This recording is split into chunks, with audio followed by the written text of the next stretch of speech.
तो व्रज के एक महापुरुष हैं, उनकी थोड़ी लीला सुना के फिर जयदेव महाप्रभु का प्रसंग सुनाऊंगा। तो श्री गोरीलाल कुंज के प्रमुख आचार्य श्री नरहर देव जी और श्री नरहर देव जी के शिष्य हुए श्री रसिक देव जी। बहुत ध्यान से सब लोग इधर देखो और ध्यान से सुनो, बहुत सुंदर कथा है। वृंदावन ऐसे नहीं मिल जाता है, बहुत तपाना पड़ता है अपने आप को, तब वृंदावन की प्राप्ति होती।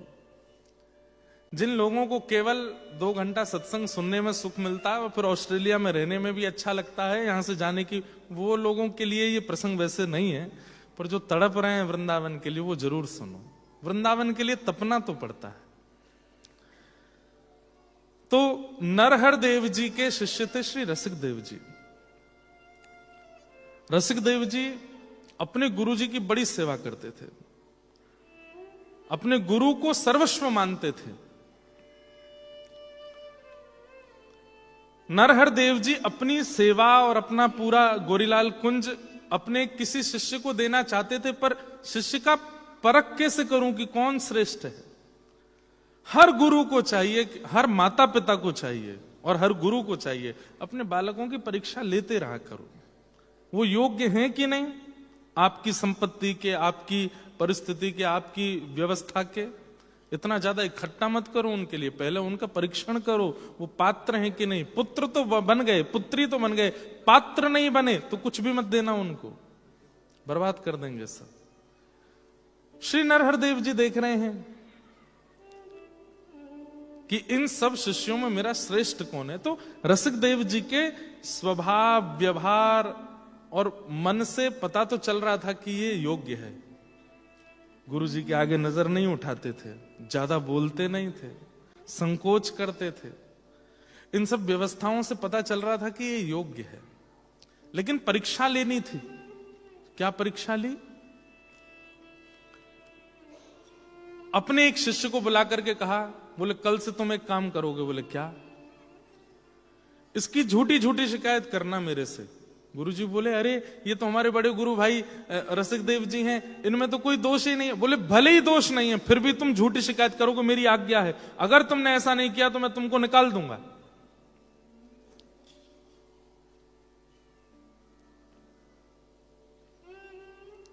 अगले दिन उस गुरु भाई ने गुरु जी के पास, गुरु जी आप रसिक देव जी को समझा दीजिए।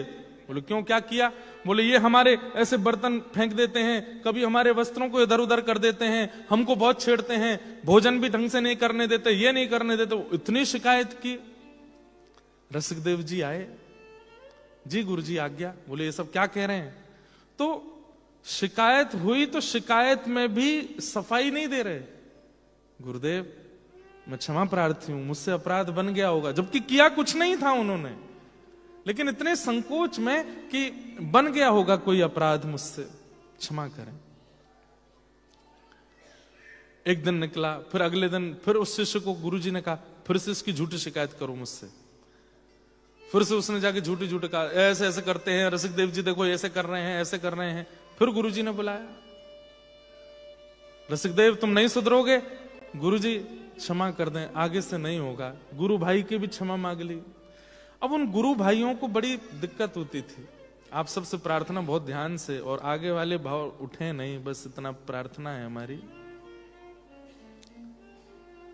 भारत में लोगों को 7 दिन मिलते हैं और भारत के लोगों के 7-7 दिन काट के हम ऑस्ट्रेलिया आते हैं, इसलिए आप लोग इस समय की वैल्यू करो। इस साल भी हम 5 कथाएं कैंसिल करके आए हैं और अगले साल की भी राम जी पीछे पड़ रहे हैं, तो अगले साल भी 3-4 कथाएं कैंसिल करके ही आएंगे। और वहां 2 साल पहले बुकिंग होती है, तो इंडिया वालों के उस कैंसिलेशन का अपराध ना लगे, इसलिए ध्यान से सुनो सब लोग। आपको डरा नहीं रहे हम, बस बता रहे हैं।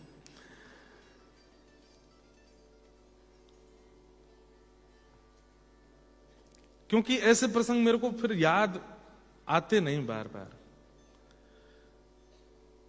रसिक देव जी पर तीसरी बार झूठा इल्जाम लगाया सब गुरु भाइयों ने। गुरुदेव ने कहा रसिक देव तुम नहीं मानोगे, गुरुदेव मैं करता तो नहीं हूं कुछ भी, लेकिन पता नहीं कैसे मुझसे अपराध बन जाता है। बोले सुनो, बोले हाँ। हम तुम्हारी ये सारे उद्दंड देखने के लिए आश्रम नहीं खोला है, ये सारे शिष्यों को तुम परेशान करते हो, हमारी आज्ञा है। बोले क्या? हम दंड देते हैं, आश्रम छोड़ के चले जाओ। तो जो शिष्य शिकायत कर रहा था वो रोने लगा गुरुदेव के चरणों में और धीमे से बोला, गुरुजी ये तो मैंने आपके कहने पर शिकायत की है, इन्होंने कुछ किया थोड़ी था, गुरु भाई को इतना बड़ा दंड मत दीजिए, तो तू शांत हो जा, मेरी आज्ञा है, आश्रम छोड़ के चले जाओ।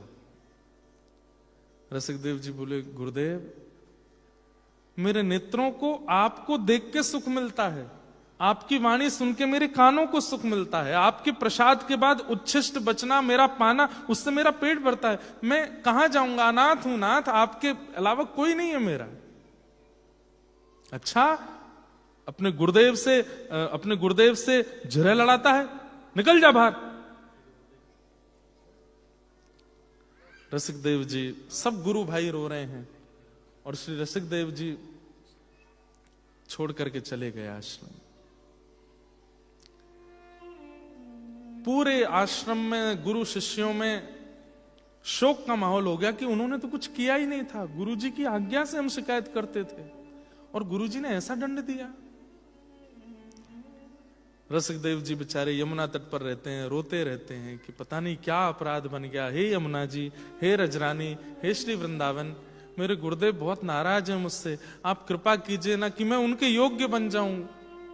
वे योग्य हैं पर फिर भी रोते हैं।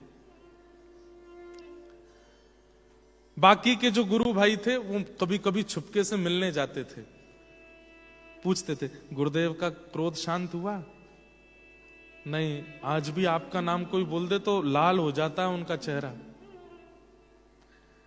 तब अपने एक गुरु भाई से बोले, मुझे गुरुदेव के बिना रहा नहीं जाता, जब मैं आश्रम में रहता था तो मेरे पास सेवा थी, मैं रोज उनके वस्त्र धोता था, कुछ करके ऐसा बन सकती है योजना कि वो वस्त्र रोज यहां आ जाए करें, मैं धो दिया करूं, उनको ना पता चले कि मैंने धोए। तो एक शिष्य बोला, मैं कुछ करता हूं गुरु भाई।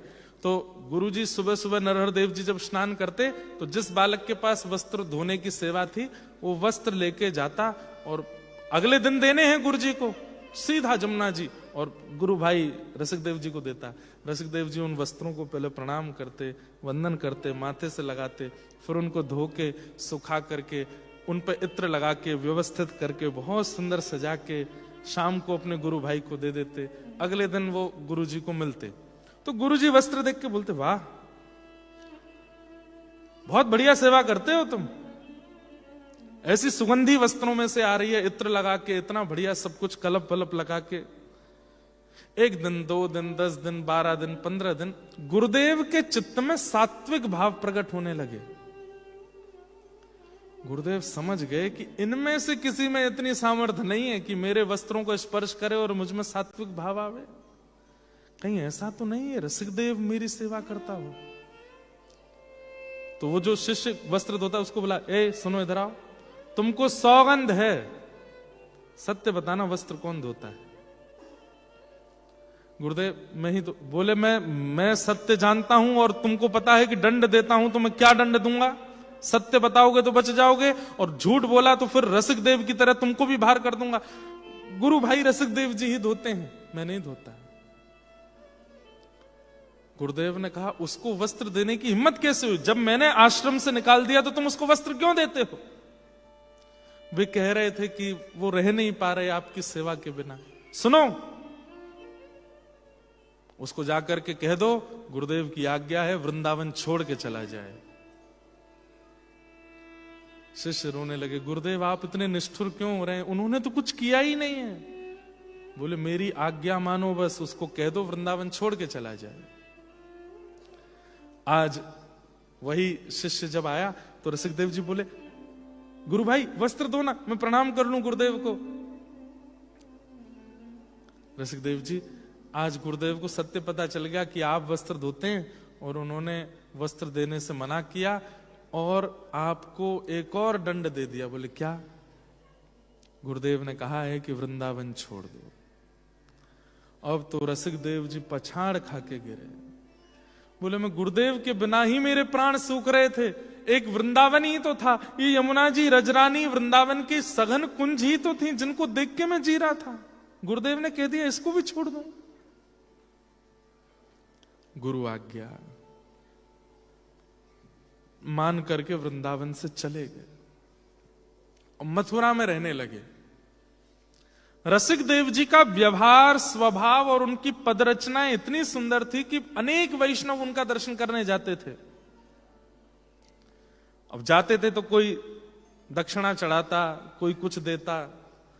रसिक देव जी को इतनी व्याकुलता होती अपने गुरुदेव की याद में, तो उन्होंने क्या किया, जो लोग चढ़ावा चढ़ाते थे चरणों में वो सब इकट्ठा करते थे और एक सेठ को बोलते थे कि तुम गोरीलाल कुंज जाते हो, ये सारा चढ़ावा मेरे गुरुदेव को दे दिया करो, अपना बता कि मेरा नहीं बताना, नहीं तो वो नाराज होंगे। अब वो सेठ जी हर महीने जाते और खूब बड़ी सेवा गोरीलाल कुंज में करते थे। तो गुरुदेव जी बोले, नरदेव जी भाई बहुत अच्छा है, तुम तो आजकल बड़ी सेवा कर रहे हो। बोले गुरुदेव सब आपकी कृपा है। 1 महीना, 2 महीना, 3 महीना, 6 महीने हो गए तो गुरुदेव एक दिन बोले फिर से सात्विक भाव आ रहे हैं। सात्विक भाव समझते हैं? किसी में दोष ना देखना, आलस्य ना होना, ठाकुर जी की सेवा में प्रमाद ना होना, जितनी निद्रा की आवश्यकता, जितनी भोजन की आवश्यकता, जितनी बोलने की आवश्यकता, उतना ही सब करना, बहुत व्यवस्थित रहना और प्रसन्न रहना, ये सात्विक भाव है। और जहां देखें वहां ठाकुर जी का अनुभव होना, हर परिस्थिति को सकारात्मक रूप से स्वीकार करना, कहीं भी नेगेटिविटी नहीं, इसको सात्विक भाव कहते हैं। नित्य प्रसाद पाने वाला, वैष्णव संग करने वाला, उसके अंदर ये भाव आने लगते हैं। गुरुजी बोले, ए सेठ इधर आओ। मैंने बहुत सेठ देखे, 1 महीना, 2 महीना, 3 महीना सब सेवा करते हैं, 4थे महीने से सब सेवा में कटौती होने लगती है। 6 महीने हो गए तेरी सेवा बढ़ती जा रही है, सत्य बता ये सेवा कौन कर रहा है? सेठ जी बोले, गुरुदेव नाराज मत होना, आपके शिष्य श्री रसिक देव जी है ना, वही सेवा मेरे हाथ भिजवाते हैं। बोले उस दुष्ट को शर्म नहीं आती, मैंने आश्रम से निकाल दिया तब भी नहीं माना, वृंदावन से निकाल दिया तब भी नहीं माना, अब मथुरा से भी कहीं ना कहीं से दृष्टि डाले बैठा आश्रम पर, उसको मेरी आज्ञा दे दो, मैं दंड देता हूं, व्रत 84 कोस छोड़ के चला जाए। सारे शिष्य रो रहे हैं, गुरुदेव को कह रहे हैं गुरुदेव ऐसा कुछ नहीं किया उन्होंने जो आप इतना दंड दे रहे हो। बोले तुम लोग बोलोगे तो तुमको भी भगा दूंगा। आज वो सेठ जी गए तो रसिक देव जी, गुरुजी प्रसन्न थे, बोले मुझे क्षमा करें, उन्हें पता चल गया आपकी सेवा का और उन्होंने आज्ञा दी है कि आप व्रज छोड़ के चले जाओ। कैसे जाएं? जिस व्रज से प्राण बचते हैं, जिस वृंदावन में प्राण बचते हैं, जिन गुरुदेव में प्राण, सब तो छिन गया मेरा। ऐसा मैंने क्या कर दिया कि जो मुझे व्रज से बाहर भगाया जा रहा है? कई लोग ये प्रश्न करते हैं, महाराज जी हमने कुछ किया था जो हमको ऑस्ट्रेलिया आना पड़ा। कई लोग ऐसा पूछते हैं, ये कोई अपराध तो नहीं था? उस समय तो हम बड़े एक्साइटमेंट में थे कि चलो विदेश जाएंगे, वहीं रहेंगे, बहुत अच्छा करेंगे, पर कहीं ये किसी अपराध के कारण तो नहीं था? अपराध तो नहीं है, पर हो सकता है कि जैसे रसिक देव जी की परीक्षा ऐसी परीक्षा हो। कई लोगों को सौभाग्य लगता है, पर कई लोगों को बड़ा प्रमाद लगता है कि हम क्यों रहते हैं यहां पे।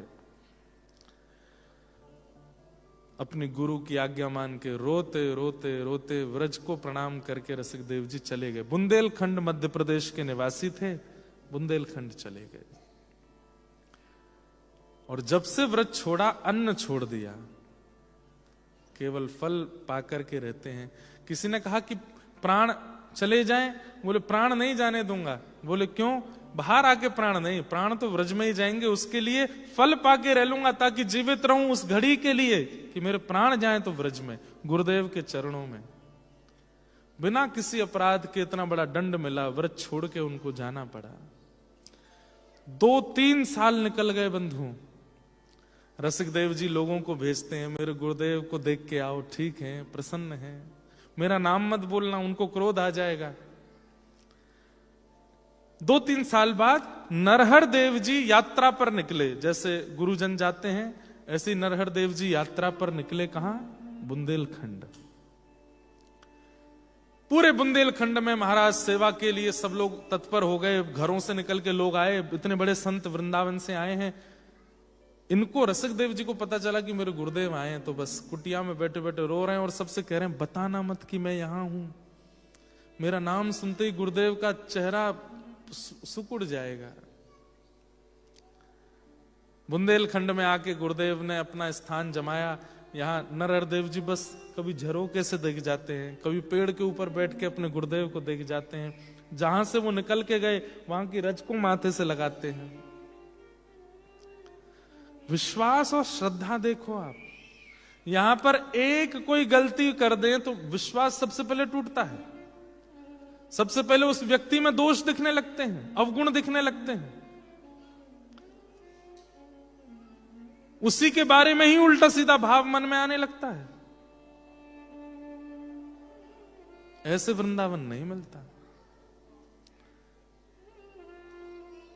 रसिक देव जी की नींद उड़ गई है जब से गुरुदेव आए हैं, बस दिन रात चिंतन करते रहते हैं। अब स्थिति ये हो गई है कि वो नेत्रबंद करते हैं और उनको भीतर ही भीतर गुरुदेव का अनुभव होता है कि गुरुदेव क्या खा रहे हैं, क्या पी रहे हैं, कैसे सो रहे हैं। तो अपने एक शिष्य को बोलते हैं, सुनो गुरुदेव जिस गद्दे पर सोए हैं ना उसमें बहुत चुभ रहा है उनको, तुम जाकर के उसमें थोड़ी रुई और भरवा के आओ। बोले आपको कैसे पता? बोले बस पता है, तुम जाओ।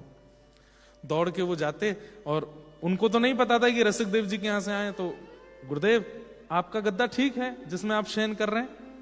हाँ है तो ठीक, पर इसमें कुछ चुभता है भीतर। तो सब आश्चर्यचकित हो जाते, उनको कैसे पता चल जाता है? ऐसी गुरु निष्ठा। लेकिन कोई बताता नहीं था कि आपके शिष्य को दिखता है। एक रात्रि की बात, गुरुदेव रात्रि में सोए थे नरहरदेव जी, तभी इनको लघु शंका जाना था। रात्रि में उठे, उस समय लाइट तो होती नहीं थी, लालटेन जलाई, उसको लेकर के जंगल में जा रहे थे तो दिखा नहीं, किसी वृक्ष की एक टहनी ऐसे नीचे थी, वो गुरुदेव के माथे पर लगी और यहां गुरुदेव के माथे पर लगी और वहां श्री रसिक देव जी रोने लगे। नरहरदेव जी किसी को बुला रहे थे, अरे भाई कोई उठाओ, कोई देखो, बहुत तेज चोट लगी है, लेकिन कोई था नहीं आसपास। तो रसिक देव जी बोले मैं जाऊंगा तो दुखी हो जाएंगे, तो क्या करें? गुरुदेव की चोट और पीड़ा को अपने ऊपर ले लिया। गुरुदेव वहां स्वस्थ हो गए और नरहरदेव जी के खून निकलने लगा, श्री रसिक देव जी को खून निकलने लगा। सुबह जब उठे तो बाकियों ने देखा, बोले आपको रक्त कैसे आ रहा है? आप तो कहीं गए भी नहीं। बोले गुरुदेव को चोट लगी थी, मैंने अपने ऊपर ले ली। और वहां नरहरदेव जी आश्चर्य कर रहे, रात में मेरे को चोट लगी थी, रक्त निकला था, पता नहीं लौट के आया हूं तो ठीक हो गया। हो सकता है स्वप्न होगा, सपना देखा होगा मैंने, ऐसे कैसे इतनी जल्दी ठीक हो गया? क्या बताएं कि वहां किसी ने जाकर के ये बात बता दी। बोले कल रात को आपको चोट लगी थी? बोले हाँ। आपकी पीड़ा, घाव सब अपने ऊपर आपके शिष्य रसिक देव जी ने, रसिक देव जी का नाम सुनते ही आग बबूला हो गए। वो दुष्ट यहां भी बैठा है क्या? चोरी चुपके मेरा दर्शन कर रहा होगा? अरे ये पाखंड बहुत दिन तक चलने वाला नहीं है, उसको कह दो जा रहा हूं मैं वापस वृंदावन। ये बात उनको पता चल, इतना रोए रसिक देव जी, क्यों किसी ने मेरा नाम लिया? उनको पता नहीं किस बात से नाराज बैठे।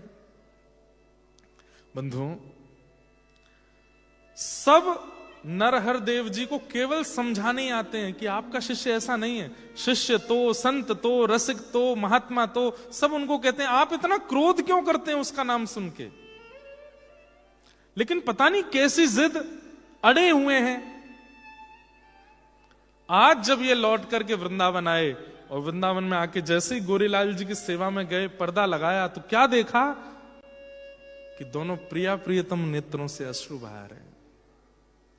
दोनों ठाकुर के नेत्र सजल है। उन्होंने तुरंत चंद पकड़े, जय जय क्या हुआ? अरे मैं बुंदेलखंड से सेवा करके आया, आप इतना रो क्यों रहे? तो ठाकुर जी प्रकट होके, श्री जी प्रकट होके बोली, नरहरदेव जी रसिक देव का कोई अपराध नहीं है, आप उस पर इतने नाराज क्यों हैं? वो पूर्ण रूपेण आपके योग्य है, हमारी सेवा के योग्य है, हम दोनों के योग्य है, और आप उस पर दिन प्रतिदिन इतना क्रोध, इतना रोष, वृंदावन से निकाल दिया, आश्रम से निकाल दिया, व्रज से निकाल दिया, बुंदेलखंड में देखा तो वहां से भी आ गया। वो आपका अधिकारी शिष्य है, आप उसको इतना रोष क्यों कर रहे हैं? ये सुनते ही नरहरदेव जी नृत्य करने लगे। बोले मुझसे सबने कहा, पर मैं प्रतीक्षा कर रहा था कि आप बोलोगे तो उसको बुलाऊंगा। मैं जानता हूं वो अधिकारी है, मैं उसकी परीक्षा ले रहा था।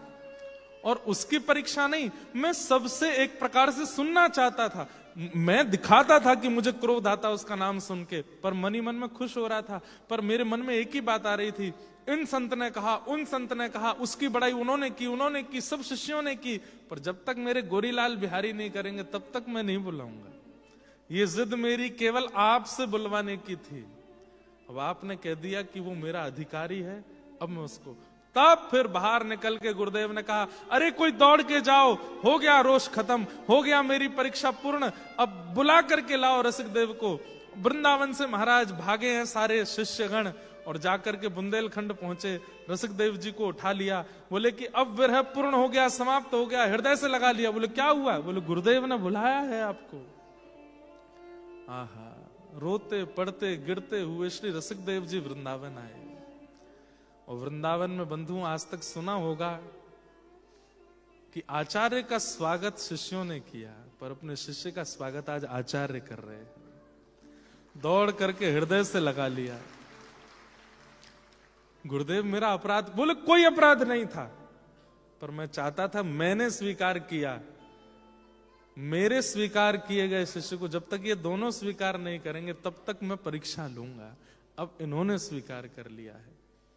और तब नरहरदेव जी ने अपने शिष्य रसिकदेव जी को श्री गोरीलाल जी की सेवा प्रदान की।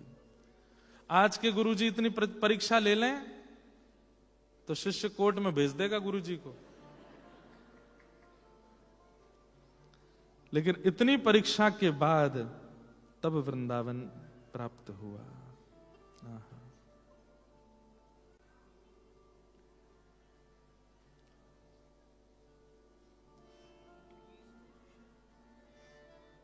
बहुत अच्छे अच्छे पद हैं रसिकदेव जी के। एक मान का पद सुना है, थोड़ा खिलता हुआ राग लो। मान समझते हैं?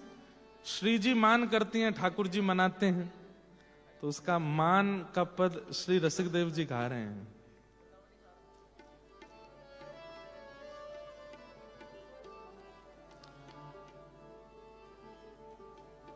अरी मान न कीजे रसीले श्याम सो, अरी मान न कीजे रसीले श्याम, अरी मान न कीजे रसीले श्याम सो, मान गाइए।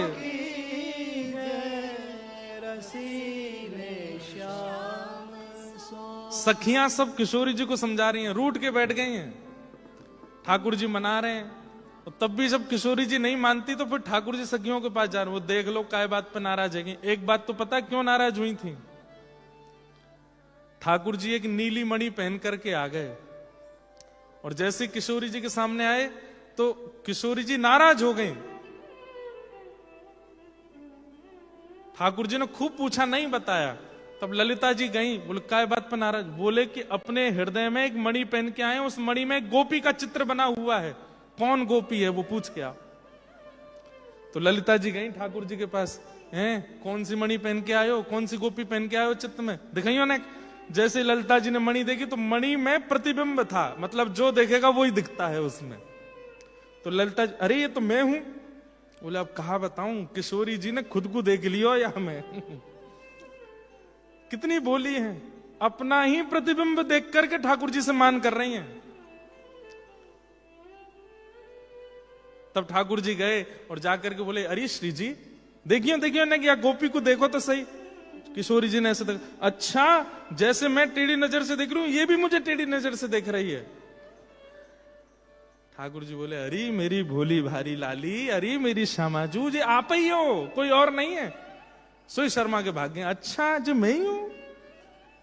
ऐसी हमारी किशोरी जी तो ठाकुर जी से मान करके बैठी हैं और सब सखियां समझा रही हैं। श्री रसिकदेव जी का पद है, अरे मान ना कीजे रसीले श्याम सो अरीमान ना कीजे, रसीले श्याम सो।